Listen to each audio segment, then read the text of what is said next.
আন্দালিব পার্থ কয়েকদিন আগে জ্বালাময়ী বক্তব্য দিছে সংসদে, শুনেছেন না? এটা তো শুনেছেন আপনারা সবাই, তাই না?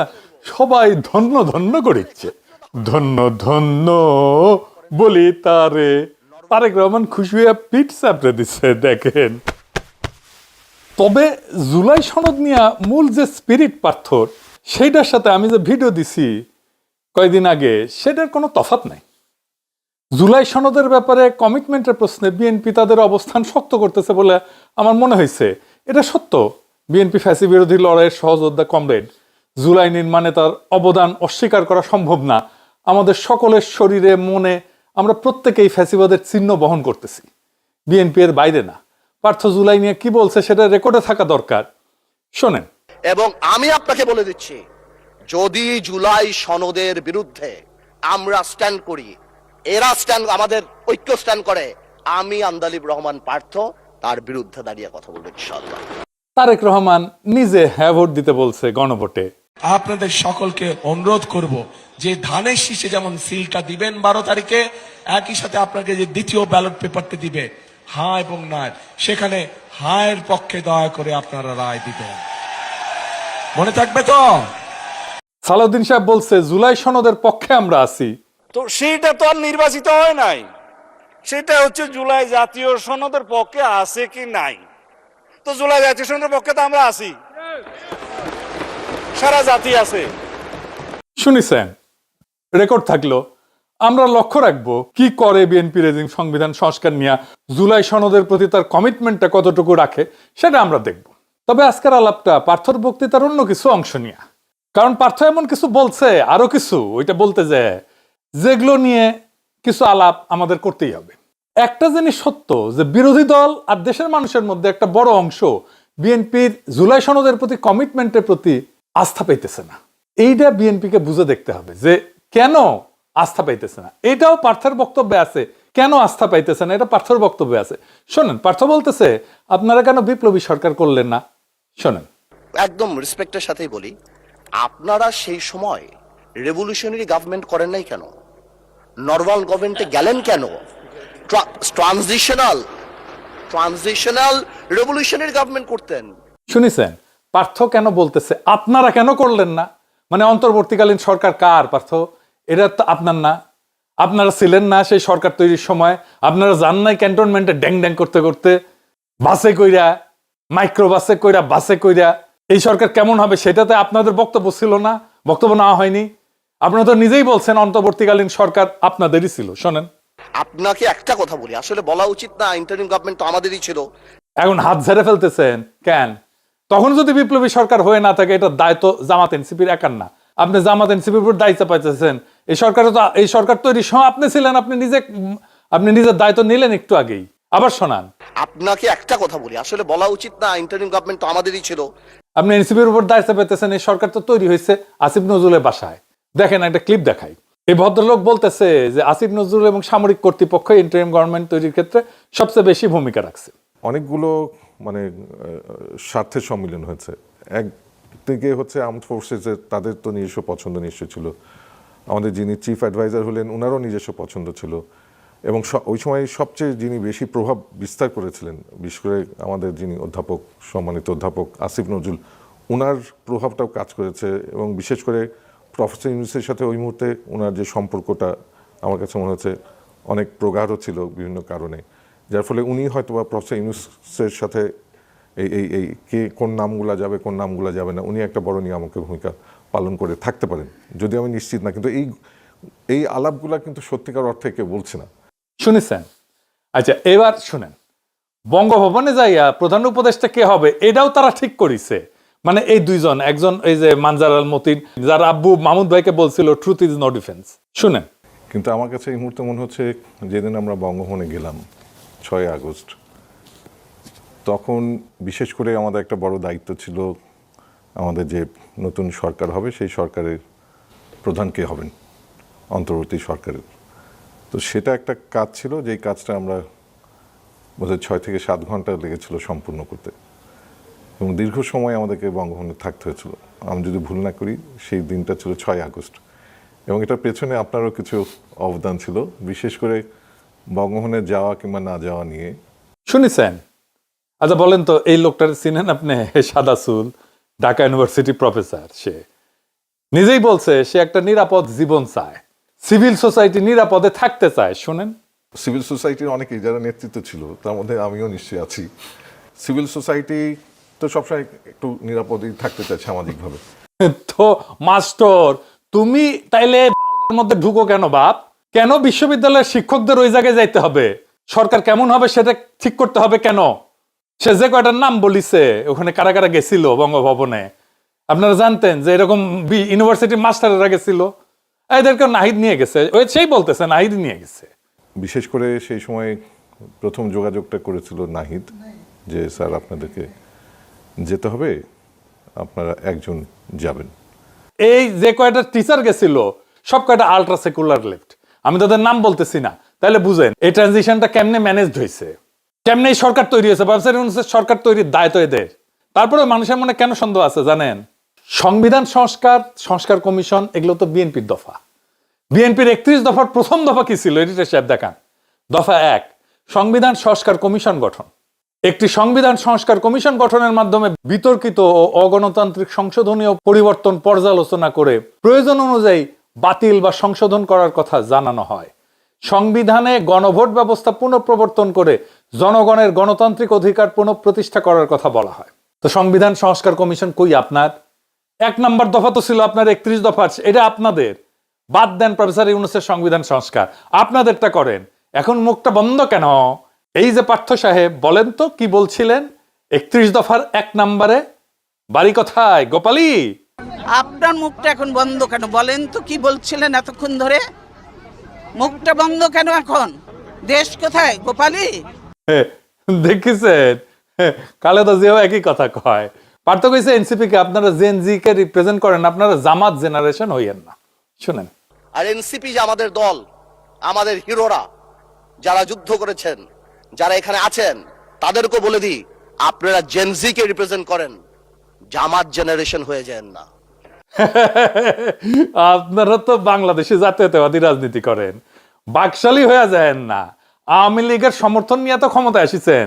দেখেন নভেল কি কয়, সেও আপনাদের দাবরানির মধ্যে রাখে। দেখেন, আওয়ামী লীগকে স্পেস দিতে হবে, বৈধতা দিতে হবে, রাজবন্দীদেরকে মুক্তি দিতে হবে। আমাদের দাবি 3টাই। আমরা আপনাদের পদত্যাগের কথা বলছি না। প্রক্রিয়া যাই হোক, আপনার পারফরমেন্স দেখতে চাই। পারফরমেন্স আপনি সংসদে দেখান, রাষ্ট্র পরিচালনার ক্ষেত্রে দেখান। আমরা আপনার সাথে মৌন সমর্থন দিয়েছি বলেই আপনি ক্ষমতায় এসেছেন, আপনি ভুলে যাবেন না। এই সমর্থন সরে গেলে কিন্তু আপনার ক্ষমতা আর থাকবে না। শুধু নভেল না, বাকশালের কাছে ভোট চাই নিয়েছেন, কান্নাকাটি করে হাত পা ধরে হাসিনাই বলছে। শুনেন, বিএনপির অবশ্য অনেক প্রার্থী আমাদের আওয়ামী লীগের নেতা কর্মীর কাছে হাত পা ধরেছে, ধর্ণা দিয়েছে জামাত ঠেকানোর জন্য। দয়া ধর্ম করে তারা ভোটও দিয়েছে। ক্ষমতায় যেতে না যেতে তাদের চেহারা পাল্টে গেছে। হ্যাঁ সত্য নাকি পার্থ? হ্যাঁ, এইভাবে কান্নাকাটি করে ভোট নিছেন? হ্যাঁ ভালো তো, আপনারা গোপালী হয়েছেন, এটা পাবলিক মনে করে আপনারা ভারপ্রাপ্ত আওয়ামী লীগ। সংবিধানকে ছুঁড়ে ফেলা দেয়া পার্থ খুব বিলাস। সে বলতেছে সংবিধান কি মনে করায় দেয় এটা 71-এর পরাজয়ের দলিল। শোনেন, এই যে একটা প্রক্রিয়া, সংবিধানকে ছুঁড়ে ফেলে দাও, সংবিধানকে ছুঁড়ে ফেলে দাও। সংবিধানকে ছুঁড়ে ফেলবো কেন? সংবিধানকে মনে করায় দেয় যেটা 71-এর পরাজয়ের দলিল। আমি সংবিধান কেন ছুঁড়ে ফেলে দেব? এই সংবিধান দিলে গাত্রদাহ কেন হবে? এত গায়ে লাগবে কেন? If I don't like it, there are relevant provisions within the constitution যে আমি পরিবর্তন করতে পারি। আমার দরকার কি? পার্থ সংবিধান ছুঁড়ে ফেলে দেওয়ার কথা বলে যে 71-এর পরাজয়ের দলিলের কথা মনে করায় দেয়। আচ্ছা পার্থ শুনেন, এই সংবিধানকে ব্যবহার করে বারবার মানুষের উপর অত্যাচার করা হয়েছে। সুতরাং এই সংবিধান যেই সংবিধান মানুষের কথা বলে না, সংবিধান যেই সংবিধানে মানুষের ইচ্ছার প্রতিফলন হয় না, মানুষের ভবিষ্যৎ দেয় না, মানুষের প্রোটেকশন দেয় না, সেই সংবিধানকে মানুষ ছুঁড়ে ফেলে দেবে। এটা কার কথা? আপনারই কথা তো, এখন মুখটা বন্ধ কেন? এই যে পার্থ সাহেব, বলেন তো কি বলছিলেন সংবিধান ছুঁড়ে ফেলে দেওয়া নিয়ে? বাড়ি কোথায় গোপালী? আপনার মুখটা এখন বন্ধ কেন? বলেন তো কি বলছিলেন এতক্ষণ ধরে? মুখটা বন্ধ কেন এখন? দেশ কোথায় গোপালী? আচ্ছা এইবার আসেন, খালেদা জিয়া নিজে কি বলছিল সংবিধান ছুঁড়ে দেওয়ার ব্যাপারে, দেখেন। এই সংবিধান হলো আওয়ামী লীগের একটি ইশতেহার। এই সংবিধানকে যেই দিন জনগণের সরকার আসবে সেই দিন এই সংবিধানকে ছুঁড়ে ফেলে দেওয়া হবে। এই সংবিধান শুনিছেন? তাহলে কি খালেদা জিয়ার ৭১-এর পরাজয়ের ইতিহাস মনে পড়ে যায় পার্থ? তাই তো হয়। ওই সংবিধান তো বাংলাদেশের পরাজয়ের দলিল। ওই সংবিধান কে লিখছে? বাংলাদেশের সংবিধান পরিষদ। জানেন তো কিভাবে সংবিধান লেখা হয়? সারা দুনিয়ায় সংবিধান সভার নির্বাচন হয়, সংসদ নির্বাচনের মতো। তাদের পাবলিকে ভোট দেয় শুধু সংবিধান রচনার জন্য। পাকিস্তানের সংবিধান রচনার জন্য যে সংসদ নির্বাচন হয়েছিল 1970 সালে, সেই নির্বাচনে শরীয়তের বডিগার্ড বিজয়ী হয়েছিল। যারা পাকিস্তানের সংবিধান রচনার জন্য নির্বাচিত হয়েছিল তারাই স্বাধীন বাংলাদেশের সংবিধান রচনা করে। ওটা তো স্বাধীন বাংলাদেশের সংবিধান না, ওটা পাকিস্তানের সংবিধান। স্বাধীনতার ঘোষণাপত্রে লেখা আছে সাম্য, মানব সত্তার মর্যাদা আর ইনসাফ।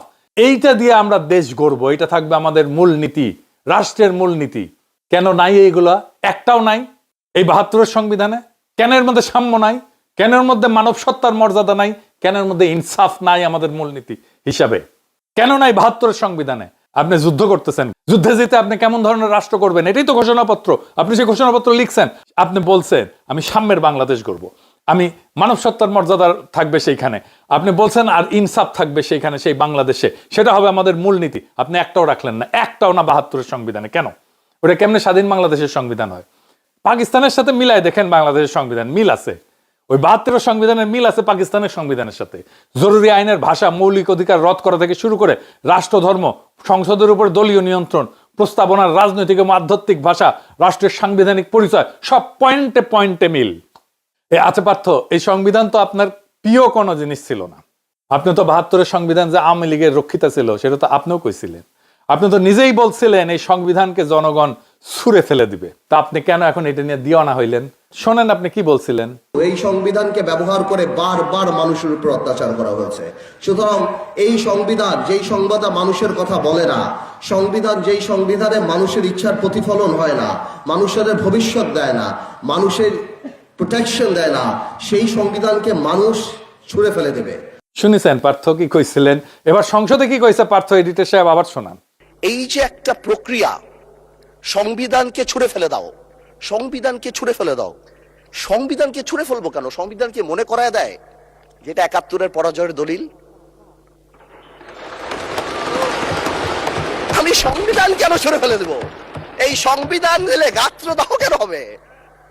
এত গায়ে লাগবে কেন? If I don't like it, there are relevant provisions within the constitution যে আমি পরিবর্তন করতে পারি। আমার দরকার কি? আচ্ছা, মির্জা ফখরুল সংবিধান নিয়ে কি বলছিল শুনেন। কোন সংবিধান? এটা আওয়ামী লীগের তৈরি করা সংবিধান, তার নিজের স্বার্থে, দলের জন্য। এই সংবিধানকে কেটে আর ১/৩ তারা করেছে শুধু একজন ব্যক্তির জন্য, এবং যেখানে কোনো প্রশ্ন করা যাবে না, করছেন, এবং এটা কোনোদিনই নাকি পরিবর্তন করা যাবে না। সংবিধান তো মানুষের জন্য, সংবিধান তো কোনো ব্যক্তির জন্য নয়। সেই মানুষের সংবিধান তারা নষ্ট করে ফেলেছে। শুনেছেন? মানে এদের কথার কোনো ঠিক নাই। যখন যেটা পছন্দ, যখন যেটা কাজে লাগে সেটাই বলে, আর খালি মিছা কথা বলে, কথা ঘুরায়। এই জন্য এদেরকে বিশ্বাস করে না, ইচ্ছা মতো এটা কথা ঘুরায়। আগে এক কথা বলে, তারপরে আবার চোখ উল্টে দেয়। এরা সবসময় চোখ উল্টায়, এরা হইতেছে চোখ উল্টানো পার্টি, বুঝিস? আবার পার্থ কারা যেন উদ্দেশ্য করে কইছে আপনারা ৬ বলে ১২ রান করেছেন আর আমরা এর আগে ৩০০ রান করেছি। শুনেন, আপনারা ৬ বলে ১২ রান করেছেন, কিন্তু এর আগের ৩০০ রান আমরা সবাই মিলে করেছি। শুনেছেন? আপনারা তো এই ভিডিওটা দেখেছেন, বিএনপি নেতার স্লোগান দিতে দিতে দৌড় দেওয়া। এটা সাহেব দেখান আবার।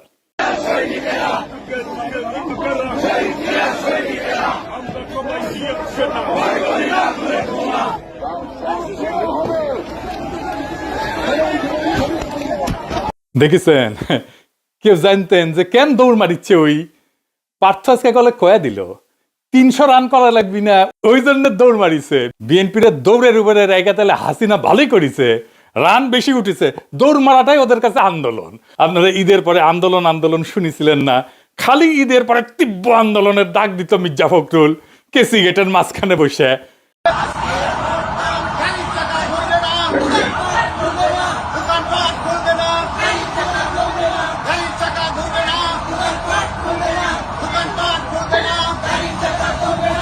এইটা হইতেছে দৌড়ানির আন্দোলন, রাস্তায় নামে মারতো দৌড়। 17 বছর এই আন্দোলন করে যে কিছু করতে পারে নাই, সেটা পার্থ নিজের মুখে বলেছিল, শোনেন। এবং তরুণ প্রজন্মের একটি বড় অংশ তারা কিন্তু এই পরিবর্তনের জন্য ভূমিকা রেখেছে। তাদের উদ্দেশ্যে আপনার কি বলা থাকবে এবং তাদের জন্য আপনার চ্যাম্পিয়ন তারা তো তাদের এই রক্তের উপরে দিয়েই তো আজকে আমরা এই স্বপ্ন দেখছি। আমরা যেখানে 17 বছর আন্দোলন করে কাঙ্ক্ষিত লক্ষ্যে পৌঁছাতে পারিনি, সেই জিনিসটা তারা করেছে এবং এই কারণে জাতি সবসময় তাদেরকে স্মরণ রাখবে। এবং আমরাও আমাদের জায়গা থেকে তাদের পাশে দাঁড়িয়েছি, তার কারণে আমরা কারাবরণ করেছি, আজকে বের হয়ে আসছি। এখন আমাদের দায়িত্ব তরুণ আমরা যারা সবাই আছে, সবাই মিলে এই দেশকে এমন একটা প্ল্যাটফর্ম দিব যাতে ভবিষ্যৎ প্রজন্ম ভালোভাবে দেশ চালাতে পারে। শুনেছেন, চ্যাম্পিয়ন কইছিল তখন পার্থ, আর আজকে কইতেছে 300 রান করেছে আগে। শুধু কি তাই, মেজর হাফিজ যারা স্পিকার বানায়, যারা উদ্দেশ্য করে সংসদে কথা বলে পার্থ, সে নিজেও বলেছিল কি, শুনেন। যদি আরো 10 বছর সংগ্রাম করতাম, এই স্বৈরাচারী সরকারকে, যারা সেনাবাহিনীর অস্ত্র নিয়ে, মারণাস্ত্র নিয়ে নিরস্ত্র মানুষের উপর ঝাঁপিয়ে পড়ে, এটা তো সরানো তো সম্ভব ছিল না। আমি ধন্যবাদ জানাতে চাই এই লড়াকু ছাত্র সমাজকে। বৈষম্য বিরোধী ছাত্র সমাজ, তারা ইতিহাস সৃষ্টি করেছে। শুনিছেন, গাং পার হইলে মাঝিকন চুদির ভাই, তাই না? এখন মুখটা বন্ধ কেন? এই যে পার্থ সাহেব, বলেন তো কি বলছিলেন 300 রান করা নিয়ে? বাড়ি কোথায় গোপালী? আপনার মুখটা এখন বন্ধ কেন বলেন তো? কি বলছিলেন এতক্ষণ ধরে? মুখটা বন্ধ কেন এখন? দেশ কোথায় গোপালী? আওয়ামী লীগের রক্ষিতা এই সংবিধানের ফেলায় আওয়ামী লীগ ভাগিছে, তো ইদ্যৎকালটা তো শেষ হইতে দেন, তারপরে নিকা বসেন। এত প্রেমে দিওয়ানা হয়ে ইদ্যৎকাল শেষ হওয়ার আগেই নিকা বসিলেন। ইদ্যৎকালের তো একটা মেডিকেল রিজন আছে। 72 সংবিধানে পেটের তো বাকশালের বীজ আছে, ওই পোলা তো পেটের মধ্যে আছে, ফ্যাসিবাদের বীজ আছে, ওইটা থেকে বাকশালই বের হবে, পয়দা হবে ফ্যাসিবাদী। আপনি ভারপ্রাপ্ত ভাদারি হয়ে থাকবেন। 72 সংবিধান শুধু রাজনৈতিক স্মারক না, এটা ইনস্টিটিউশনাল ফেইলিওরের উৎস। তবে পার্থ, একটা জিনিস বুঝলাম না, আপনি যেমন সংবিধানের বিরুদ্ধে কইছিলেন, ঠিক তেমনি আন্তর্জাতিক খ্যাতি সম্পন্ন বাটপার বিকাশ নুরাও কিন্তু কইছিল, শুনেন। এই গণবিরোধী সংবিধান দিয়ে বাংলাদেশ আর চলবে না। আজকে জাতির প্রয়োজনে নতুন সংবিধান রচনা করতে হবে। বিকাশ নুরা মন্ত্রী হইল, আপনি কেন হইলেন না? এই 72 সংবিধানে পড়তে পড়তে লুকায় আছে ফ্যাসিবাদ। এই সংবিধানে জন্ম দিছিল হাসিনার ফ্যাসিবাদ। বাংলাদেশে আরবারও ফিরে আসবে ফ্যাসিবাদ যদি এই 72 সংবিধান থাকে। যে সংবিধান 55 বছর আগে লেখা হয়েছিল, সেই সংবিধান কি আজকের কমপ্লেক্সিটি এটা ধারণ করতে পারে? আজকের দুনিয়ার সমস্যাকে সমাধান দিতে পারে? আমি একটা উদাহরণ দিই। আপনি আইনজীবী, ব্যারিস্টার, আপনি এটা জবাব দেবেন আমাকে। এই সংবিধান যে কত জঘন্য, কত অপূর্ণ, কত ধ্বজভঙ্গ আমি দেখে দিতেছি। বাংলাদেশের সংবিধানে কোনো পৃথক সাংবিধানিক আদালত নাই। সাংবিধানিক আদালত কেন লাগবে? কারণ সংবিধান ব্যাখ্যা এবং রক্ষার দায়িত্ব সাংবিধানিক আদালতের। এই ব্যাখ্যা এবং রক্ষার দায়িত্ব আমি দিয়ে দিছি সুপ্রিম কোর্টকে। কিন্তু যেই সুপ্রিম কোর্টের বিচারপতি নিয়োগ পায় রাষ্ট্রপতির মাধ্যমে, যিনি প্রধানমন্ত্রীর পরামর্শে কাজ করে, তার মানে কি? তার মানে বিচারপতি তো আমার নিয়োগ করার চাকর। জার্মানি, দক্ষিণ কোরিয়া, দক্ষিণ আফ্রিকা, বহু দেশে পৃথক সাংবিধানিক আদালত আছে, যেখানে বিচারপতি নিয়োগের নির্বাহী বিভাগের হস্তক্ষেপ থাকে না। বাংলাদেশে এই সুরক্ষা নাই। ফলাফল, বিচার বিভাগ নির্বাহী বিভাগের উপর নির্ভরশীল হয়ে পড়ছে। সংবিধান রক্ষার দায়িত্ব যাদের উপরে, তারা নিজেরাই সংবিধান লঙ্ঘনকারী নিয়োগ করা। আপনি যা সাংবিধানিক আদালত ঢুকাইতে পারবেন সংবিধান সংশোধন করে? এই সংবিধানে বলেন তো কতগুলো জায়গায় আপনার সংশোধনী আনতে হবে? চিন্তা করে দেখছেন একবার? আপনি তো ব্যারিস্টার। পুরা কনস্টিটিউশনের ডিজাইনটাই হাইকোর্ট ডিভিশন, অ্যাপিলেট ডিভিশনকে কেন্দ্র করে লেখা। ফলে আলাদা সাংবিধানিক আদালত আনতে গেলে সংবিধানের ভেতরে টুকরা টুকরা জোড়াতালি দিতে হবে অনেকগুলো জায়গায়। আমি হিসাব করে দেখছি 12 থেকে 14টা জায়গায়। আর্টিকেল 44 থেকে শুরু করে 111, 152, 3rd শিডিউল পর্যন্ত ছড়ায় থাকা ধারাগুলো সাইটে বদলে পুনর্লিখন করতে হবে, একেবারে আলগা পাঁচতলা চেঞ্জ করতে হবে। আর্টিকেল 44 বদলাইতে হবে, 94 বদলাইতে হবে, আর্টিকেল 95 বদলাইতে হবে, আর্টিকেল 96 বদলাইতে হবে, আর্টিকেল 104 বদলাইতে হবে, 105 বদলাইতে হবে, 6 বদলাইতে হবে, আর্টিকেল 98 বদলাইতে হবে, আর্টিকেল 101 বদলাইতে হবে, 102 বদলাইতে হবে, প্রায় নতুন করে লিখতে হবে আর্টিকেল 103, 104, 105, 106, 107, 108, 109, 110, 111 এগুলো সব বদলাইতে হবে। আর্টিকেল 152 বদলাইতে হবে, থার্ড শিডিউল হাত দিতে হবে।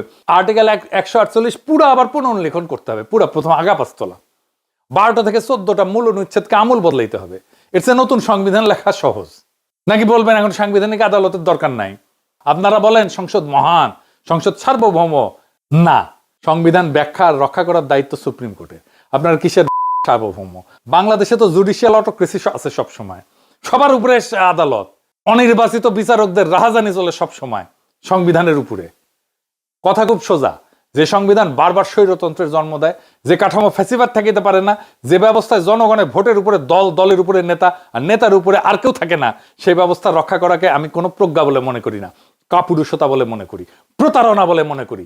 আজ যারা 72-এর সংবিধানের প্রেমে হাবুডুবু খাইতেছেন, তাদের মনে রাখা দরকার এই সংবিধান কোনো পবিত্র ধর্মগ্রন্থ না, এইটা একটা রাজনৈতিক দলিল। আর জনগণ চাইলে রাজনৈতিক দলিল বদলায়, ছুঁড়ে ফেলে, নতুন করে লেখে। তাই প্রশ্ন একটাই বিএনপিকে, আপনারা কি মৃত কাঠামোর পাহারাদার হয়ে থাকবেন নাকি সত্যিকারের নতুন বাংলাদেশের ভিত্তি লিখবেন? কারণ জোড়াতালি দিয়ে রাষ্ট্র বাঁচে না। নতুন রাষ্ট্র করতে হলে নতুন সাহস লাগে, নতুন রাষ্ট্র করতে গেলে নতুন সংবিধান লাগে। 72-এর সংবিধান 1973 থেকে শুরু করে 2026-এর বাংলাদেশি উপহার দেবে আপনাদেরকে। আবার একই জিনিস ঘটবে, সংবিধানই তো রাষ্ট্র বানায়। আপনি তো আগের সংবিধান রাখছেন, তাহলে আগের রাষ্ট্রও থাকবে। আগামীর বাংলাদেশ আর বানাইতে পারবেন না।